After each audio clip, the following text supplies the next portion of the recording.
dalam equity lah. Yang ni kita nak tengok Okey. Yang keempat kita akan buat bahagian working. Okey, bahagian working ni kita buat apa? Sebenarnya working ni adalah kita nak buat yang dekat ada tadi, bahagian yang tadi kat sini kalau korang tengok kita ada yang admin, selling, ada sales expenses. Okay, so semua dia punya total dia kita akan buat asing dulu. Dia punya detail item dia kita akan buat asing, and then dia punya total baru kita akan hantar ke sini. Okay, faham tak dulu? Faham tak? Saya nak cerita dulu dia punya format dulu. Faham, sir. Okay, dah nampak sikit kan? Okay. So sekarang ni, lepas tu dia akan buat sampai 5 item tau.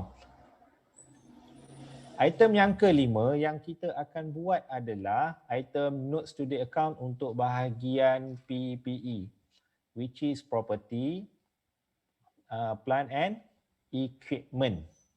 PPE ni, notes to the account ni kita akan buat dulu gak dia punya rangka dia. Macam tadi saya ni tadi. Sekejap dulu.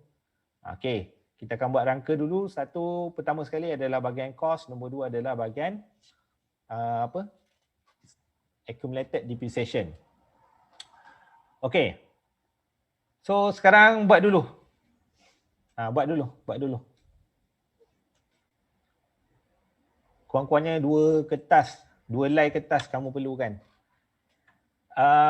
First page yang ni SOPL. Second page kamu akan buat SOFP, Statement of Financial Position. Lepas tu kita buatlah non-current asset. Non-current asset ni lebih kurang dalam 4 item, 5 item situlah. Kemudian bahagian current assets kita ada few item. Kemudian equity tak banyak, kita ada 2 je. 2 item je dalam ni. Okay, and then lepas tu kita ada non-current liability and then current liability. Non-current liability ada dalam 2-3 macam tu je lah kalau ada pun. And then kita ada yang terakhir iaitu bahagian current liability. Pastikan yang soft pin ni dia ngam satu page, lebih kurang lah. And then buat bahagian soce dengan working, soce boleh setengah page and then bahagian working setengah page lagi. Okay, buat dulu. Kemudian kamu terus buat yang bahagian yang kelima iaitu bahagian PPE. Bahagian PPE kita ada 2 je. Cost dengan accumulated depreciation. Yang ni tak payah buat dulu tak apa ni. Ni tak payah buat dulu tak apa. Yang ni tak payah buat dulu tak apa.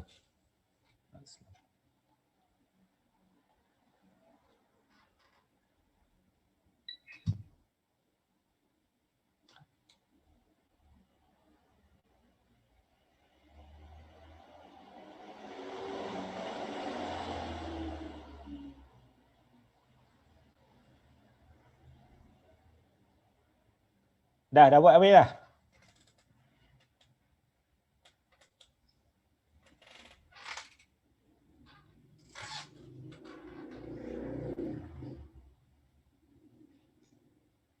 Kita akan go through soalan terus lagi senang.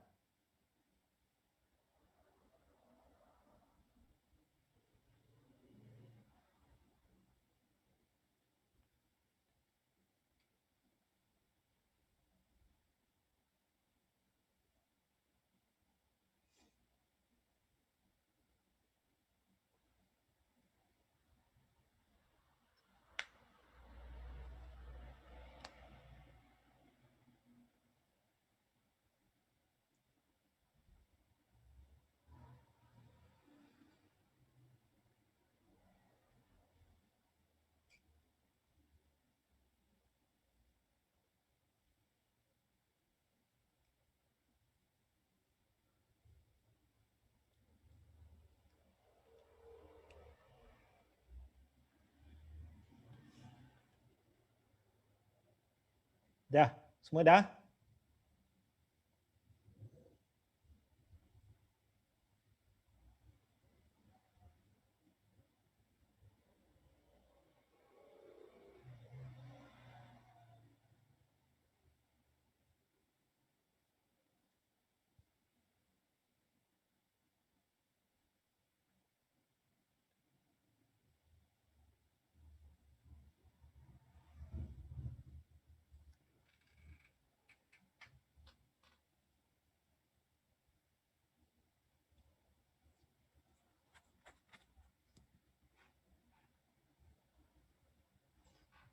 Okay. Semua dah? Oi, senyap eh. Dah sir, terus. Ha.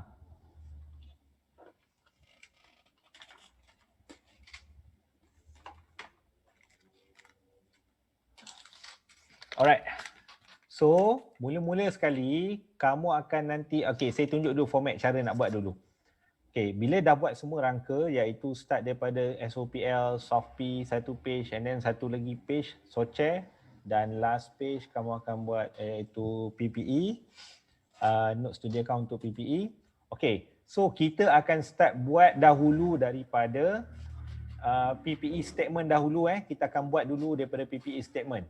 So apa yang perlu kita buat? Apa yang akan ada dalam PPE statement? PPE statement ni adalah property, plant and equipment. Apa-apa yang berkaitan dengan property, plant and equipment kita akan masukkan dalam ni lah. Contohnya macam land, building, motor vehicle, office equipment, apa lagi? Plant and machinery, apa-apalah yang berkaitan dengan PPE ni. Semua kita akan masukkan dia dalam sini, kita akan senaraikan dia. Yang ni bukan senarai wajib, ini sebab berdasarkan soalan. Tengok soalan dia bagi apa.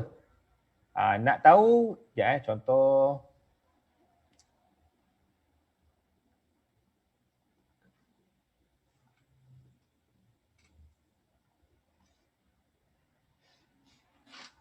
Okay, kita tengok contoh soalan ni.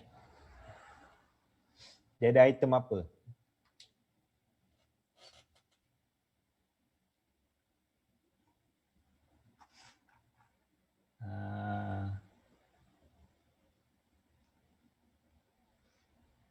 Okey.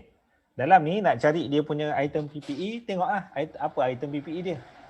Yang pertama adalah land, nombor 2 adalah building, nombor 3 adalah plant and machinery, nombor 4 adalah motor vehicle. Okey, so senaraikanlah. Semua ni land, building, plant and machinery, lepas tu apa motor vehicle kot asalnya tadi tu. Kita senaraikan apa yang ada dulu. Okey, lepas tu bahagian property, plant, equipment kita ada dua bahagian. Bahagian yang pertama adalah bahagian cost. Bahagian yang kedua adalah bahagian accumulated depreciation. Saya kena cerita detail sebab ada di kalangan kamu baru first time nampak benda-benda macam ni. Saya nak tanya kamu, siapa first time baru nampak benda-benda macam ni? Siapa yang daripada matric memang baru first time jumpa benda-benda macam ni? Siapa yang baru first time jumpa macam ni? Maksudnya kaedah dia tiba-tiba ada PPE. Siapa baru first time jumpa macam ni?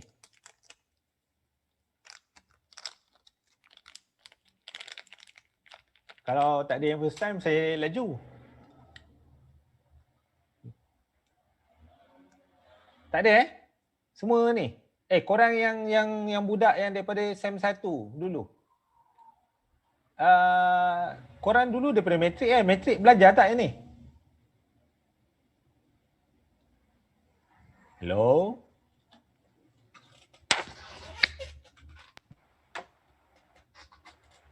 Korang yang daripada ni, yang daripada diploma saya tahu dia orang ada belajar benda macam ni. Saya nak tahu yang ambil daripada SEM 1 itu. Ada apa dalam 10 orang kot korang? Berapa orang itu?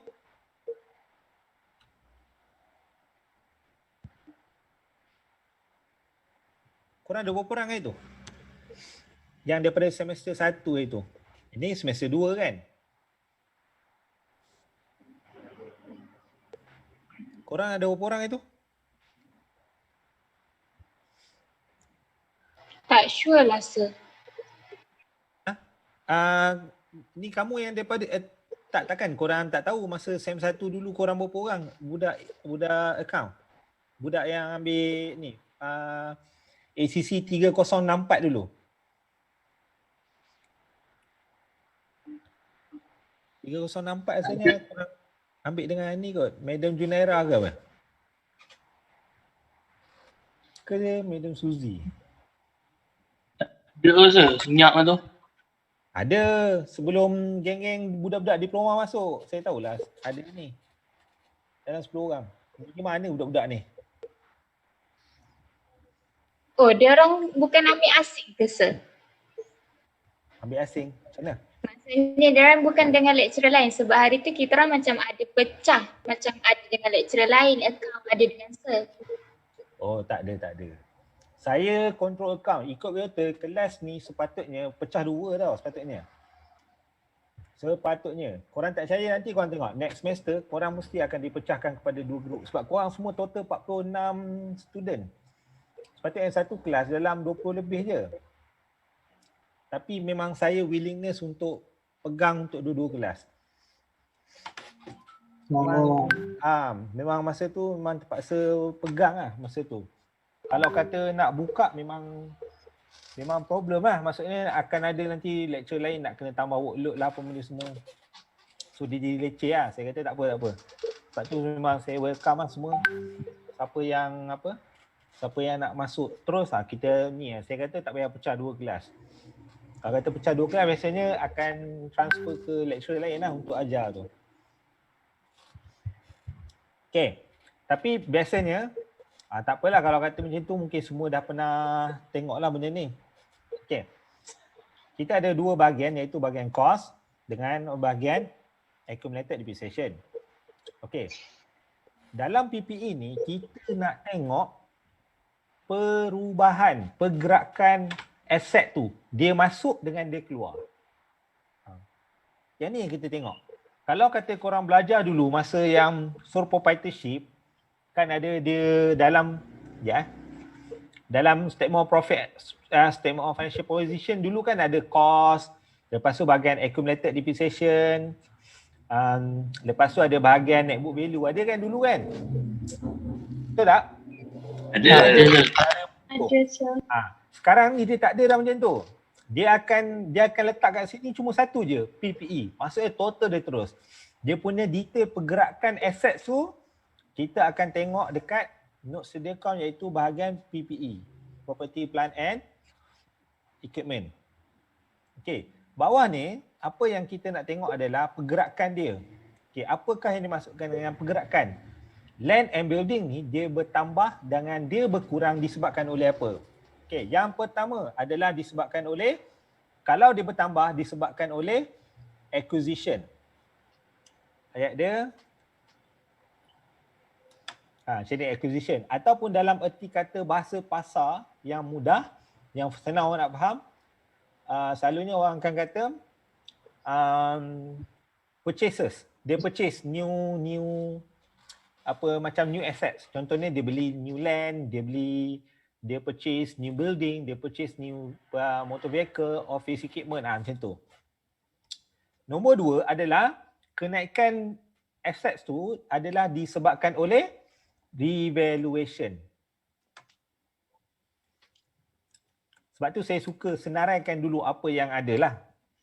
Okay. Assets ni nanti next semester ataupun sem yang lagi satu, korang akan belajar tau. Korang beli assets ni dia ada dua jenis. Satu korang beli, contohnya korang beli motor vehicle, korang bayar langsam terus harga dia.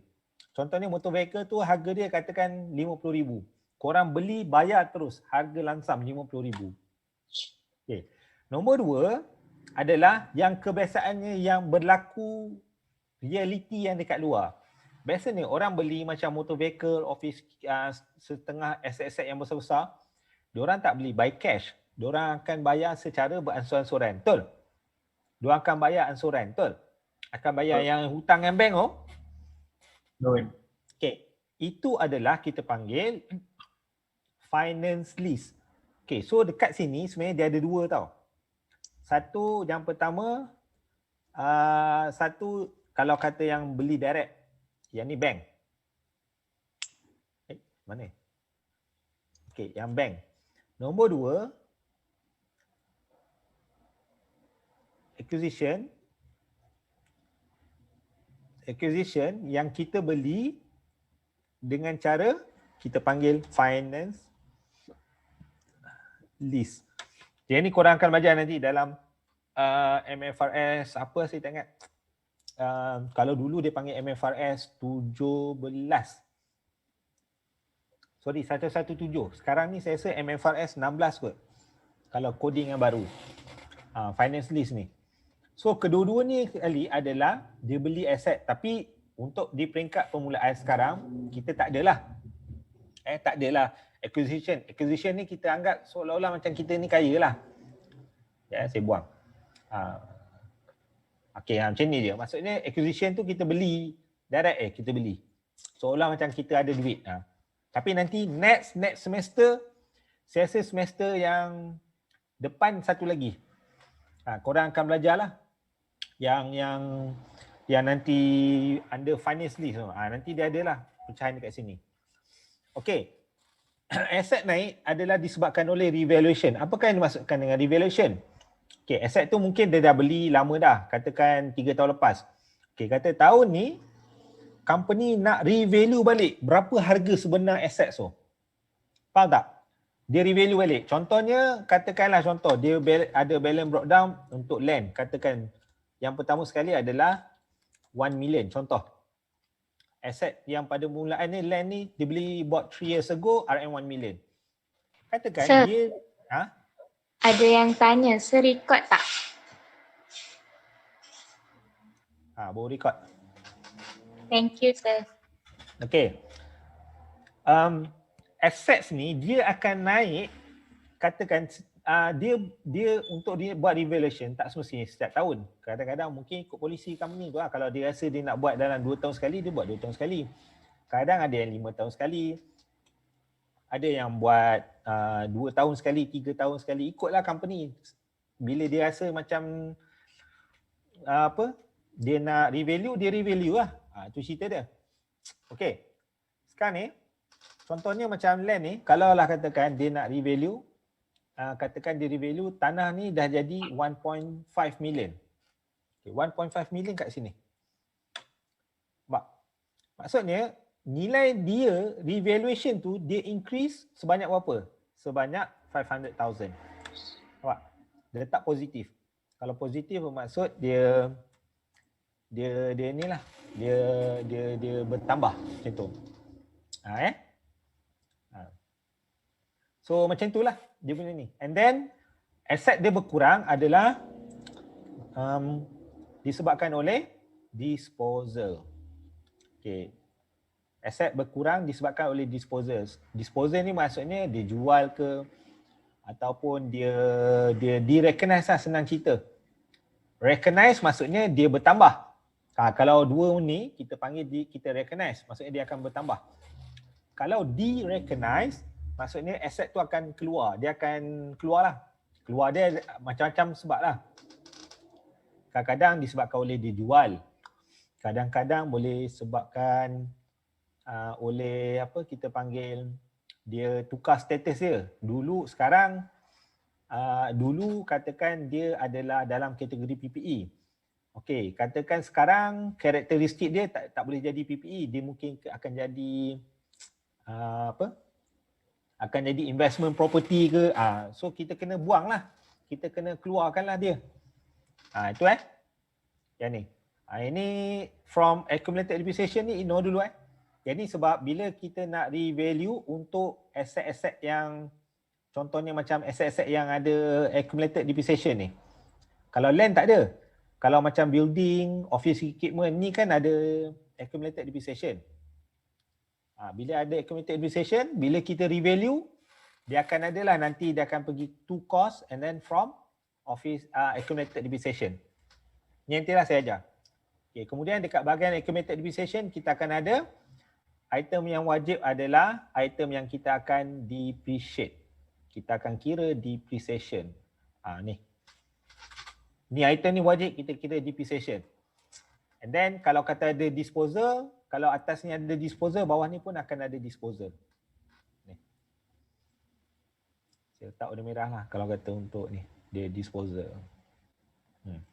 Kalau dia bertambah, saya letak warna biru.